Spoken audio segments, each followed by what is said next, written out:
ایسے ہی گناہ زندگی اور آخرت دونوں جگہ میں ڈستے رہیں گے۔ مجھے مدت پہلے ایک سیشن جج ملے، ان کا ایک ہاتھ کٹا ہوا تھا۔ میں نے ان سے حادثے کی وجہ پوچھی تو ان کی آنکھوں میں آنسو آ گئے۔ انہوں نے بتایا میں اپنی بیٹی کے ساتھ شاپنگ کے لیے گیا، وہاں موٹر سائیکل پر سوار 2 لڑکوں نے میری بیٹی کا بیگ کھینچ لیا۔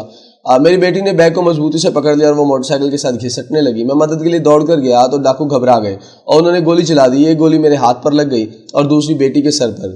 بیٹی وہیں انتقال کر گئی، جبکہ میرے ہاتھ کا زخم بگڑ گیا اور ڈاکٹر 2 ماہ بعد ہاتھ کاٹنے پر مجبور ہو گیا۔ وہ اس کے بعد دھاڑے مار کر رونے لگا۔ میں نے ان کی ڈھانس بندھائی تو انہوں نے آنکھیں صاف کرتے ہوئے بتایا میں اپنی بیٹی یا اپنے ہاتھ کی وجہ سے نہیں رو رہا، میں مجرموں کی وجہ سے رو رہا ہوں۔ میں نے ملازمت کے زمانے میں صرف چند ہزار روپے کے لالچ میں بے شمار چوروں اور ڈاکوؤں کو چھوڑ دیا تھا۔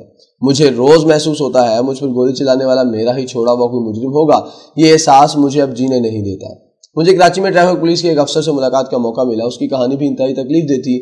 اس کا خاندان سفر کر رہا تھا، سڑک کی دوسری طرف سے گاڑی آئی اور ان کی گاڑی سے ٹکرا گئی۔ یہ کار چھوٹی تھی، یہ کھائی میں جا گری۔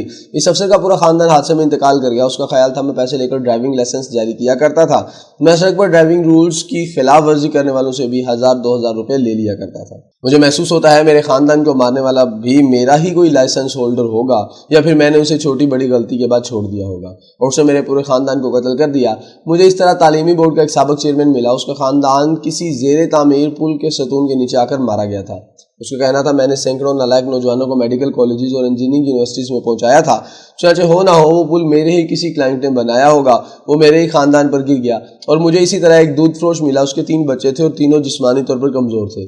مجھے اس نے بتایا میرے بچوں کو بچپن میں دودھ سے الرجی تھی، یہ دودھ نہیں پی سکتے تھے جس کی وجہ سے ان کی گروتھ رک گئی۔ میں نے اسے بتایا آج کل یہ بیماری لا علاج نہیں، تم کسی اچھے ڈاکٹر سے رابطہ کر لیتے۔ اس نے مسکرا کر جواب دیا جاوید صاحب دنیا کے پاس اس بیماری کا علاج ہوگا لیکن میرے بچے اس علاج سے ٹھیک نہیں ہو سکیں گے۔ میں نے یقین کی وجہ پوچھی تو اس نے ہولناک کہانی سنائی۔ اس کا کہنا تھا میرے پاس 50 بھینسیں تھیں، میں ان کا دودھ بیچتا تھا۔ میں لالچ میں آ گیا اور بھینسوں کو ٹیکے بھی لگانے لگا اور دودھ میں ڈٹرجنٹ پاؤڈر اور یوریا کھاد بھی ملانے لگا۔ میں نے اس سے لاکھوں روپے کمائے لیکن اللہ تعالیٰ نے میرے بچوں کو دودھ سے الرجی کر دی اور میں نے اٹھا کر پھرنے لگا۔ میں جب بھی کسی ڈاکٹر کے پاس جاتا تھا تو میری آنکھوں کے سامنے وہ ہزاروں بچے آ جاتے تھے جنہیں میں یوریا اور سر والا دودھ پلاتا رہا۔ ان بچوں کا کیا بنا ہوگا؟ کیا وہ زندہ ہوں گے؟ اگر ہاں تو ان کے معدوں کی کیا صورتحال ہوگی؟ چنانچہ میں اس نتیجے پر پہنچ گیا ہوں میرے بچوں کا مرض لا علاج ہے۔ علاج بیماریوں کا ہوتا ہے، گناہوں کا نہیں، اور میں گناہگار ہوں۔ میں چند دن قبل ایک دوست کے دفتر گیا، اس دن ان کے محکمے میں بھرتیاں چل رہی تھیں۔ میرے دوست مجھے بتانے لگے غربا پروری کا یہ عالم ہے، میرے پاس درجہ اول اور درجہ دوم کے لیے بھی وزیروں کی سفارشیں آ رہی ہیں۔ انہوں نے اس کے بعد چٹوں کا پورا دستہ میرے سامنے رکھ دیا۔ میں نے اپنے دوست کو گناہ جارے کی تھیوری سنائی اور اس کے بعد اس سے کہا تم اگر اپنے کسی سفارشی اور نااہل چپڑاسی کے ہاتھوں مرنا چاہتے ہو تو پھر ساری نوکریاں ان چٹوں میں بانٹ دو، اور اگر اپنی اور اپنے خاندان کی سلامتی چاہتے ہو تو صرف اور صرف میرٹ پر فیصلہ کرو اور اہل لوگوں کو سلیکٹ، تم صدقہ جاریہ کا حصہ بن جاؤ گے۔ ان لوگوں اور ان کے خاندانوں کی دعائیں دہائیوں تک تمہارا خاندان کی حفاظت کریں گی۔ میرے دوست کی آنکھوں میں آنسو آ گئے۔ اس نے تمام چٹیں پھاڑ کر ڈسٹ بن میں پھینک دیں اور پی اے کو بلا کر کہا ہم کامیاب امیدواروں کی فہرست نہیں لگائیں گے، تم ان سب کو دفتر بلاؤ گے اور ہم ان کی براہ راست جوائننگ لیں گے۔ پی اے نے گھبرا کر کہا سر نیب۔